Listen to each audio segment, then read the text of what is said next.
students and welcome to the channel of educators class 10th. So today we discuss the chapter electricity, that is chapter 12 in your NCERT book. So I am your educator Gupta sir. So let's start firstly. So electric current, the first topic of your book is electric current.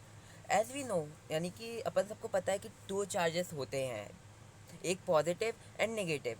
Positive protons होता है और electron negative होता है. Okay so यानी कि अपन को पता है कि दो चार्जेस होते हैं in a wire, only electrons can move only. अपन को एक चीज़ पता होनी चाहिए कि ओनली इलेक्ट्रॉन्स मूव करते हैं, क्योंकि पहले के लोग मानते थे कि वायर में प्रोटॉन्स फ्लो हो रहे हैं. ऐसा नहीं है, वायर में इलेक्ट्रॉन्स मूव करते हैं क्योंकि प्रोटॉन्स मूव ही नहीं कर सकते. Okay, this is the first point. और ये तुमसे क्वेश्चन भी आ सकता है एग्जाम में कि वायर में क्या फ्लो होता है, तो you will always answer electrons. Okay, so what is current.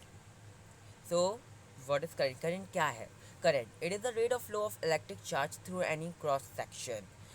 Current को अगर डिफाइन करना है तो सबसे नॉर्मल भाषा में अगर इसे डिफाइन करेंगे तो ये इसका एक ही आंसर है कि अपन इलेक्ट्रिक चार्ज को ए टू बी पहुंचाने के लिए किसी भी क्रॉस सेक्शन यानी कि ए पॉइंट है उससे बी पॉइंट तक पहुंचाने में जितनी चार्ज फ्लो हो रहा है और उसका कितना टाइम लग रहा है उसे करंट कहेंगे. इसका फॉर्मूला होता है current is equal to charge upon time. और करंट को अपन आई से डिनोट करते हैं, चार्ज को क्यू से और टाइम को टी से ओनली. क्योंकि ऐसा यूनिट ऑफ करंट, ये भी तीनों चीज़ें जो तुम्हें दिख रही हो स्क्रीन पे, इन्हें बिल्कुल याद कर लेना. ऐसा unit of current is ampere, ऐसा unit of charge is coulomb and ऐसा unit of time is second. Okay, चलो अब तुम लोग को इतना पता है, एक बार पूरा यानी कि ये सब अपनी नोटबुक में लिख लो. अब एक न्यूमेरिकल तुम लोग को देता हूँ. Electric current of 2A passes through out the wire for 2 minute. Find the total charge passes through the wire. जल्दी सॉल्व करो इसे. You have only and only 1 second. जल्दी जल्दी जल्दी जल्दी.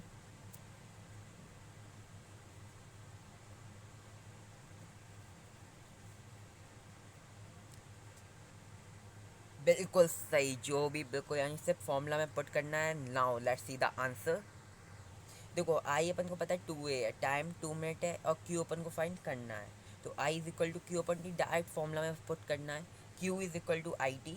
Q is equal to 2 × 120 and coulomb is equal to 240 coulomb.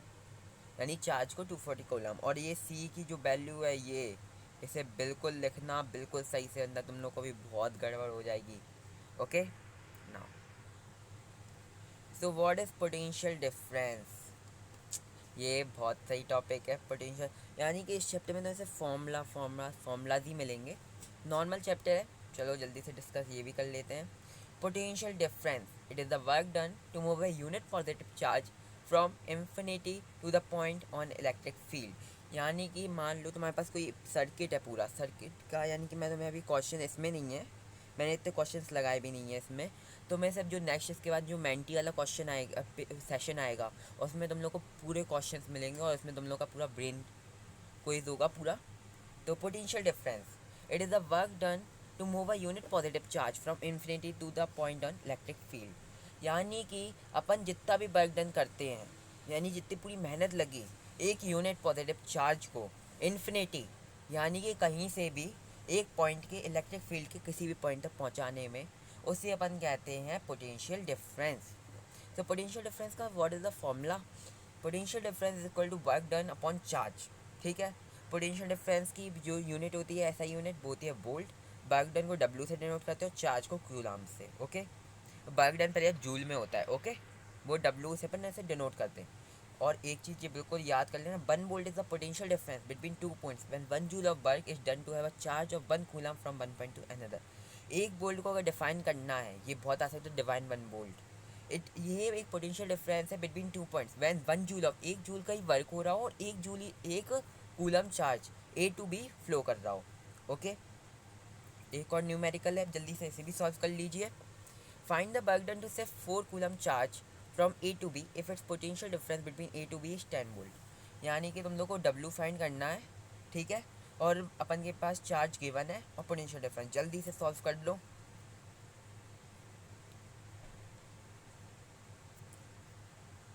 तो क्या तुम लोग का आंसर 40 जूल आया है. Now it's right. Now see the answer.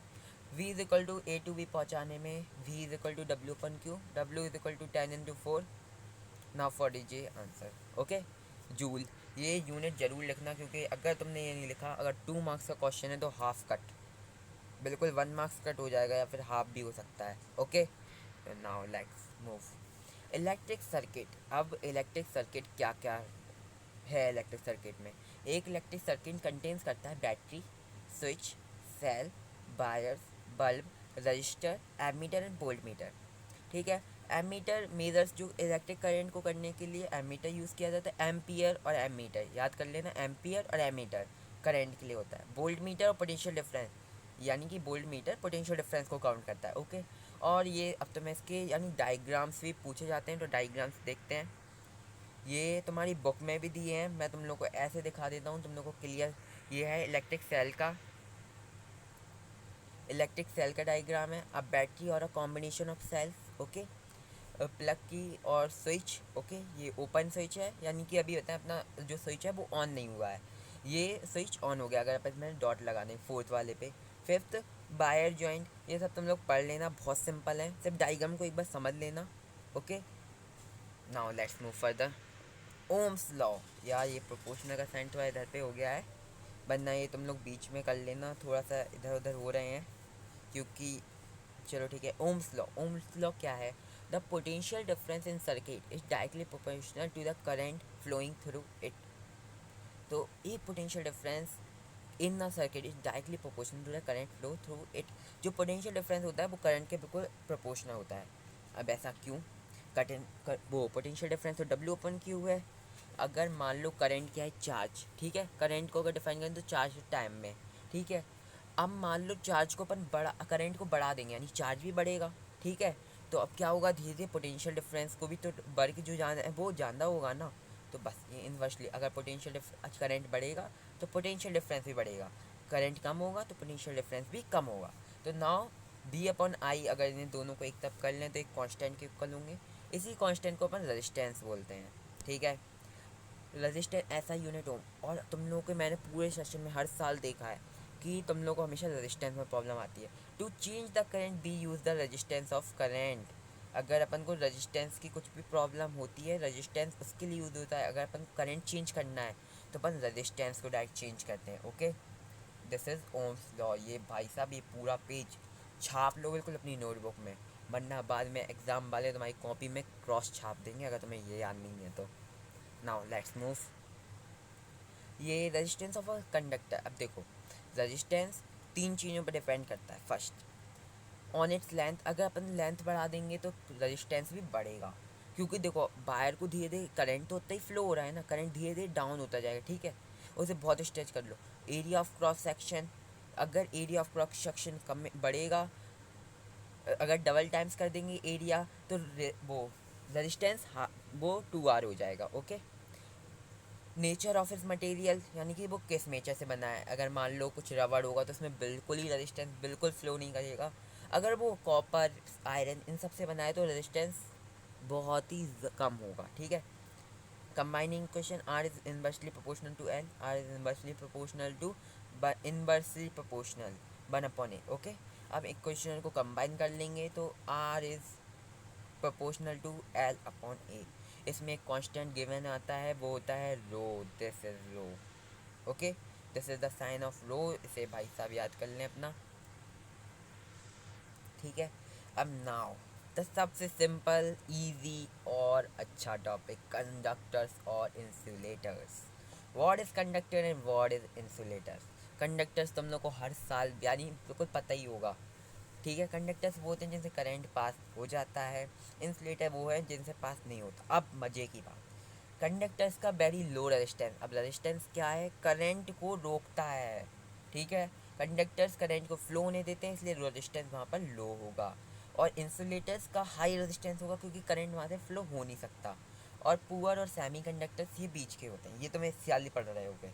Minimum electricity passes through it, यानी सिर्फ थोड़ी, यानी अच्छी खासी करंट इससे पास हो जाता है। और जो तुम्हारे घर में जो वायरिंग होती है ना, उसमें से पुअर और सेमी कंडक्टर्स यूज़ किए जाते हैं, लाइक कॉपर, आयरन और निकल, क्रोमियम, इन सब का यूज़ हो जाता है। They are use as resistor in electric circuit. ठीक है, तुम्हारे घर के करंट में ये बहुत यूज़ होंगे। अगर तुम्हें इसके बारे में जानना है तो इलेक्ट्रीशियन से और पूछ सकते हो, तुम्हें बहुत अच्छे से समझा देगा। नाउ ठीक है, लिख लिया? जल्दी जल्दी जल्दी जल्दी छाप लो बिल्कुल। Now power. भाई व्हाट इज़ पावर? इसमें तो तुम लोग को स्क्रीन को देख के बिल्कुल थक्का खा गए होंगे कि 4 फॉर्मूले 4। डरो नहीं। The rate at which electrical energy is consume in an electric circuit is known as power. यानी कि जो इलेक्ट्रिकल एनर्जी है इलेक्ट्रिक सर्किट में कितनी कंज्यूम हो रही है उसे पावर कहेंगे। इसमें तुम्हारी हॉर्स पावर को काउंट नहीं हो रहा है, इसमें पावर कितनी है कि कितनी कंज्यूम कर सकती है। ठीक है, पावर को वैसे तो W/T से डिनोट करते हैं। अब देखो पोटेंशियल डिफरेंस का फॉर्मूला क्या होता है? डब्ल्यू बी बर वो V is equal to W/Q। So W की वैल्यू क्या होगी? B into Q upon T. Okay, V into I, क्योंकि Q/T आई करेंट होता है। ठीक है, और आई से V is equal to IR होता है, तो आई स्क्वायर आर हो गया। ओके, इसकी ऐसा यूनिट वॉट होती है, और 1000 watt is equal to 1 kilowatt होता है। ठीक है, ये भी बिल्कुल याद रखना। अब अपन आगे बढ़े। Joules law of heating. अबे जूल्स लॉ वर्क डन वाला नहीं है। जूल्स एक साइंटिस्ट का नाम था जिनने अपनी बहुत थ्योरी से तुम लोगों को पकाने के लिए कुछ अच्छे अब यानी कुछ अच्छी चीज़ें बताई हैं, जिससे तुम लोग की बुक में एक पेज और बढ़ गया। तो जूल्स लॉ ऑफ हीटिंग क्या कहता है? Heat produce in register. जो हीट प्रोड्यूस होती है रजिस्टर्स में वो डायरेक्टली प्रोपोर्शनल होती है करंट के स्क्वायर के। ठीक है, वो रजिस्टर के भी प्रोपोर्शनल होती है, टाइम के भी प्रोपोर्शनल होती है, और जूल्स लॉ की ऐसा यूनिट भी जूल होती है। Heat is equal to power into time, H is equal to V Q, H is equal to I square R T. Okay, fuse. Fuse एक छोटी सी डेफिनेशन इसके में कभी पूछा तो नहीं जाता, लेकिन तब भी तुम लोग थोड़ा जान लो, अपन तो बिल्कुल सेफ साइड पे चलेंगे। ओके, तो फ्यूज़ है अ सेफ्टी डिवाइस जो कि सीरीज में प्लेस किया जाता है। This wire is made up of N alloy of appropriate melting point. इस वायर को एक एलॉय के थ्रू बनाया जाता है अप्रोप्रिएट मेल्टिंग पॉइंट की, यानी कि इसका जो मेल्टिंग पॉइंट होता है वो बहुत बिल्कुल यानी फिक्स होता है। जैसे मान लो करंट बहुत ज़्यादा पास हो गया तो ये वहीं पर बिल्कुल गिर जाएगा मेल्ट होके।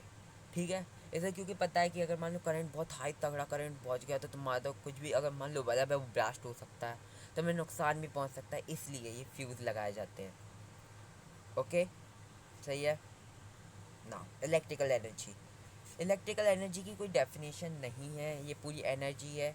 ठीक है, इलेक्ट्रिकल एनर्जी होती है पावर इनटू टाइम। ठीक है, पावर, अब तुम्हें इसका फॉर्मूला अगर डिवाइड करें तो पावर, 1 मिनट तुम लोग को बता दूँ इधर से। तो पावर का फॉर्मूला इतने सारे होते हैं, तो उससे भी इलेक्ट्रिकल एनर्जी पे बहुत सारे फार्मूलाज बन सकते हैं अलग अलग तरीके के। ठीक है, 1 kilo watt hour is equal to 1000 watt into 3600 second. तो यानी कि 1 किलो वाट पर हार में इतने सारे वॉट पर सेकंड होते हैं। 1 10 100 1000 10,000 लाख 10 लाख 36 लाख वॉट पर सेकंड। तो ठीक है, इसी के साथ आगे बढ़ते हैं। और भाई साहब कोई दिक्कत कहीं पर भी कमेंट सेक्शन में कोई से भी चैप्टर, और यस इंग्लिश हिंदी मैथ्स का सबके इधर ही पे तुम लोग को सॉल्यूशन मिलेंगे। 10th का बिल्कुल बेझिझक इस चैनल को बिल्कुल सब्सक्राइब कर लो, लाइक कर लो, कमेंट कर दो, और जिसमें भी तुम्हें डाउट हो वो चीज़ पूछ लो। कोई भी दिक्कत नहीं आने वाली है, तुम लोग बिल्कुल हैप्पी खुश मिजाज हमेशा रहो। कोई 10th की दिक्कत नहीं लेनी। 10th इस साल बोर्ड है, मुझे पता है तुम लोग के पेरेंट्स ने तुम लोग का दिमाग बिल्कुल फ्राई कर लिया होगा कि बेटा पढ़ लो बेटा पढ़ लो, पर लॉकडाउन में भाई आ गया है ना, सब बता के जाएगा। Okay, now complete chapter electricity. इसी के साथ तुम लोग का चैप्टर बिल्कुल कंप्लीट हो चुका है। कोई भी डाउट हो कमेंट सेक्शन में बताओ। पूरा चैप्टर इलेक्ट्रिसिटी कंप्लीट। ठीक है, लाइक करो, कमेंट करो, शेयर करो, सब्सक्राइब करो। ठीक है, शेयर भी करना अपने फ्रेंड्स के साथ जिन्हें किसी को भी डाउट हो अभी बताएं। इस सेशन में भी कोई डाउट हो मुझे कमेंट में बताओ कि कोई यहाँ पर गलती आई है, कोई चीज़ जो तुम्हें डाउट हो। इसका डाउट सॉल्विंग सेशन भी आएगा जिसमें मैं तुम लोग को न्यूमेरिकल्स दूंगा, उनसे सॉल्विंग होगा। ओके, तो उसके लिए भी सब्सक्राइब कर दो, क्योंकि अभी मैं इसका वो वाला our environment management of natural resources, sources of energy, और magnetic effects of electric current, refraction and reflection, सबके टॉपिक्स आएंगे। तो बी रेडी। ओके, 15 मिनट्स में अपन ने पूरा सेशन कंप्लीट कर लिया है। ठीक है, now Bye bye. Thank you for watching. Have a nice day.